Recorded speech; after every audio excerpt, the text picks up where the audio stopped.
Alright everybody, welcome back to Skyway Classics YouTube channel. We're now taking a fun little cruise in our 1981 Chevy Silverado pickup truck. Of course, the box body style pickup trucks definitely give it the true classic look. This one we have here featuring a dark blue exterior with chrome Whittler style wheels. As you can see, it is a short bed, definitely a nice one to have.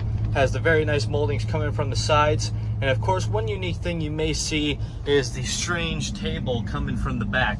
Now, of course, folks, you don't really see a table set up in the back of a pickup truck, but if you have various ideas, like after 5 o'clock, your boss getting on your butt, you want to have a nice little drink in the back of your truck, that's one way to do it. Another way, if you want to do it, if you have a nice little game night and you want to play Cards Against Humanity, this is a perfect truck for you. Or maybe you are just a lonely hearts, just like some people out there that don't know how to have a first date, or let alone pay for the first date since everything is so expensive.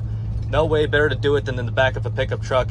Nice little dinner, maybe go through a drive-through movie theater. But anyway, let's get over that dramatic BBS and get into the interior here, featuring a gray customized interior. As you can see, it is a full bench seat, automatic on the column with tilt. As you can see, the steering wheel, that's your basic 3-spoke. It almost looks like the Oldsmobile Sport wheel. Other than that, you have your stock cluster there. I am not actually going 65 miles an hour, folks. I do obey the laws like I'm supposed to. Other than that, you do have the power locks, power windows, does have AC, does have the old school radio with cassette. You also have that dual fuel tank, so if you ever run out of gas on the one side, it is always aware that you have to fill up the second tank. But other than that, it has a 5.7 350 under there, featuring chrome valve covers, chrome air cleaner. Definitely gives it a true, I want to say fancy look to the truck.